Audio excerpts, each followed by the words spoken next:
हिमाचल प्रदेश के हर गांव शहर की ताजा तरीन खबरों के लिए जुड़िए टुडे हिमाचल के साथ। यूट्यूब पर सब्सक्राइब कीजिए, टुडे हिमाचल चैनल को फेसबुक पर फॉलो कीजिए और पल पल की खबरों के लिए सर्च कीजिए www.todayhimachal.com। आपका विश्वास हमारी पहचान। हिमाचल में फिर कोरोना विस्फोट, 1076 नए मामले। हिमाचल प्रदेश में कोरोना के मामलों में इजाफा होता जा रहा है। रविवार को 1076 लोग पॉजिटिव पाए गए, जबकि 2 लोगों की मौत हुई। मृतकों में जिला शिमला में एक किशोर और जिला कांगड़ा की 63 वर्षीय महिला शामिल है।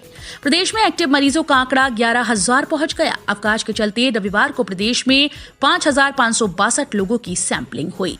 हिमाचल प्रदेश में कोरोना की रिकवरी दर घटनी शुरू हो गई है। 14 दिन पहले हिमाचल में रिकवरी रेट 98% था। अब ये 4% घटकर 94% रह गया। डेथ रेट में भी बढ़ोतरी दर्ज की गई। ये 1.50 से बढ़कर 1.69% पहुंच गया। हिमाचल में एक्टिव मरीजों का आंकड़ा 10,000 के पार हो गया है। भाजपा नेता राजीव बिंदल व माकपा नेता राकेश सिंघा कोरोना पॉजिटिव। भाजपा नेता व नाहन के विधायक राजीव बिंदल और माकपा नेता व ठियोग के विधायक राकेश सिंघा भी कोरोना संक्रमण की चपेट में आ गए हैं। राजीव बिंदल ने सोशल मीडिया पर पोस्ट के माध्यम से खुद के कोरोना पॉजिटिव होने की जानकारी दी।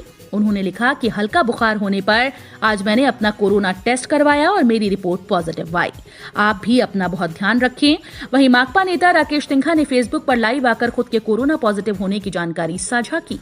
उन्होंने कहा कि मैंने अस्पताल में अपना कोरोना टेस्ट करवाया था, उसकी रिपोर्ट आज दोपहर को मिली जो कि पॉजिटिव है। उन्होंने संपर्क में आए सभी लोगों से अपना टेस्ट करवाने और आइसोलेट होने की अपील की है। सरकारी नौकरियों में खिलाड़ियों को 3% आरक्षण, डाइट मनी बढ़ाई। मुख्यमंत्री जयराम ठाकुर ने रविवार को लाहौल स्पीति जिले के आइस स्केटिंग रिंक काजा में 9वीं राष्ट्रीय आइस हॉकी चैंपियनशिप का उद्घाटन किया। इस अवसर पर मुख्यमंत्री ने कहा कि प्रदेश में पहली बार राष्ट्रीय स्तर पर आइस हॉकी प्रतियोगिता और विकास शिविर का आयोजन किया जा रहा है। आइस हॉकी दुनिया के सबसे लोकप्रिय शीतकालीन खेलों में से एक है। यह आयोजन युवा पीढ़ी के बीच आइस हॉकी को लोकप्रिय बनाने के अलावा क्षेत्र में पर्यटन विकास को बढ़ावा देगा। परिवहन मंत्री ने लगाई फटकार, बोले अफसर खुद रात को बसों में सफर कर हालात को देखें। शिमला पालमपुर रूट पर खटारा बस चलाने से यात्रियों को पेश आई परेशानी को लेकर प्रदेश के परिवहन मंत्री बिक्रम सिंह ठाकुर ने कड़ा संज्ञान लिया। परिवहन मंत्री ने एचआरटीसी के अधिकारियों को नाइट रूट पर खटारा बसें भेजने वालों के खिलाफ कार्रवाई के आदेश दिए ताकि भविष्य में एचआरटीसी के किसी भी डिपो में ऐसी चूक न होने पाए।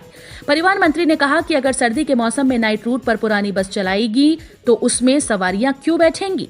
ऐसी लापरवाही से निगम की छवि खराब होती है। उन्होंने एचआरटीसी के अधिकारियों को निरीक्षण के लिए नाइट बसेस में सफर कर हालात का जायजा लेने के भी निर्देश दिए।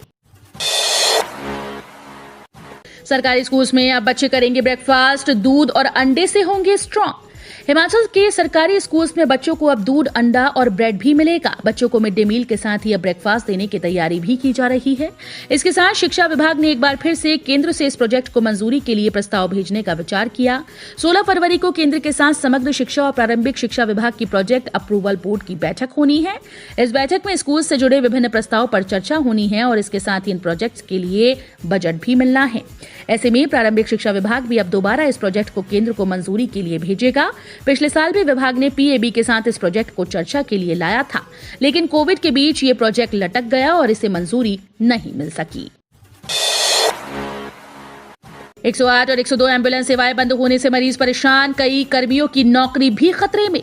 हिमाचल में चलाई जा रही 108 व 102 एम्बुलेंस चलाने को लेकर सरकार की ओर से एक लापरवाही सामने आई। शनिवार को सुबह से ही एम्बुलेंस सेवा ठप्प हो गई और आज भी बंद है, जिससे मरीजों को काफी ज्यादा परेशानियां हो रही हैं। सरकार की सबसे बड़ी लापरवाही ये सामने आई कि अब नई कंपनी मेसवान फाउंडेशन को एम्बुलेंस चलाने का टेंडर दे दिया। ऐसे में पुरानी कंपनी जीवीके EMRI ने एम्बुलेंस राज्य सरकार को सुपुर्द करनी है। सरकार ने सभी एम्बुलेंस को जिला मुख्यालय में लाने के निर्देश दिए ताकि इन्हें सरकार के सुपुर्द किया जाए। ऐसे में सभी क्षेत्रों से जिला मुख्यालयों में एम्बुलेंस को पहुंचाया गया, जिसके चलते एम्बुलेंस सेवा लोगों को नहीं मिल पाई। होटल बुक करवाने वाले पर्यटक ही जा सकेंगे लाहौल। सैलानियों के लिए अभी अचल चनन, रोहतांग और लाहौल की वादियों में घूमने की इजाजत नहीं है, लेकिन अब लाहौल प्रशासन और पुलिस ने उन सैलानियों को घाटी में प्रवेश की अनुमति दी जिन्होंने लाहौल के होटल्स और होम स्टे में बुकिंग करवा रखी है। हालांकि उन्हें सोलंग नाला में पुलिस के बैरियर पर लाहौल में बुक होटल्स और होम स्टे की बुकिंग दिखानी होगी। इसके बाद ही उन्हें घाटी में प्रवेश मिलेगा। प्रशासन की इस पहल से लाहौल के पर्यटन कारोबारियों को लाभ मिलेगा। पिछले सप्ताह कुल्लू और लाहौल घाटी में हुई रिकॉर्ड बर्फबारी के बाद धीरे धीरे जनजीवन पटरी पर लौटने लगा है। पत्नी के साथ अवैध संबंध के शक में कर दी साथी की हत्या। सोलन जिले के थाना गांव में एक व्यक्ति ने अपने ही साथी की गला दबाकर हत्या कर दी। घटना को अंजाम देने के बाद आरोपी फरार हो गया। उसे बद्दी पुलिस ने हरियाणा के नवानगर से गिरफ्तार किया।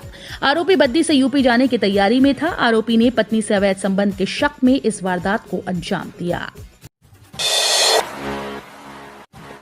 4 दिन बारिश बर्फबारी के आसार, हिमखंड गिरने की चेतावनी। हिमाचल प्रदेश में सोमवार से फिर मौसम बिगड़ने जा रहा है। मौसम विज्ञान केंद्र शिमला के अनुसार प्रदेश के मध्यम और ऊंचाई वाले क्षेत्रों में 17 से 20 जनवरी तक बारिश और बर्फबारी के आसार हैं। हालांकि मैदानी इलाकों में मौसम शुष्क रहेगा। खराब मौसम को देखते हुए लाहौल, किन्नौर और चंबा के बर्फीले इलाकों के लोगों को एहतियात बरतने की हिदायत दी गई है। रविवार को हिमाचल प्रदेश के अधिकांश क्षेत्रों में सुबह के समय धूप खिली रही। दोपहर बाद ही राजधानी शिमला समेत कुछ क्षेत्रों में आसमान पर बादल उमड़े। चंबा में बड़ा सड़क हादसा, 2 सगे भाइयों समेत 3 की मौत। चंबा के सुंडला चौहड़ा मार्ग पर भले 0 पॉइंट के समीप कार दुर्घटनाग्रस्त होने से 2 सगे भाइयों समेत 3 कामगारों की जान चली गई, जबकि एक घायल हो गया। एएसपी चंबा विनोद धीमान ने बताया कि भले 0 पॉइंट के समीप रविवार सुबह 11 बजे कार दुर्घटनाग्रस्त हो गई। हादसे में 2 भाई मोहम्मद इकबाल और बशीर अहमद पुत्र गुलाम मोहम्मद निवासी गांव पेलावाला, तहसील मंडी, जिला पुंछ, जम्मू कश्मीर के अलावा बशीर अहमद पुत्र समद शेख निवासी गांव धन, तहसील मंडी, जिला पुंछ, जम्मू कश्मीर की मौत हो गई। खाई में गिरी कार, पति पत्नी की मौत, 2 बेटियां और बेटा घायल। मंडी जिले के ऊट थाने के तहत बांधी पंचायत के शाला गांव में कार खाई में गिरने से पति पत्नी की मौत हो गई, जबकि उनकी 2 बेटियां और एक बेटा घायल हो गया। एक बेटी इंदिरा गांधी मेडिकल कॉलेज अस्पताल शिमला में दाखिल है। शाला गांव में रविवार सुबह एक परिवार की गाड़ी गहरी खाई में जा गिरी। परिवार मंडी की तरफ जा रहा था। इस हादसे में गीतानंद पुत्र गोपाल और उनकी पत्नी डिम्पल कुमारी गंभीर रूप से घायल हो गए। दोनों को प्राथमिक उपचार के लिए सिविल अस्पताल नगवाई लाया गया, जहां पर दोनों ने दम तोड़ दिया। हादसे में गीतानंद की बेटियां अक्षरा, दीक्षा और बेटा भुवनेश्वर घायल हो गए। इन्हें नागरिक अस्पताल कुल्लू लाया गया, जहां से गंभीर हालत में एक बेटी को आईजीएमसी शिमला रेफर कर दिया गया। एसएचओ और ललित महंत ने बताया कि शव पोस्टमार्टम के बाद परिजनों को सौंप दिए गए हैं।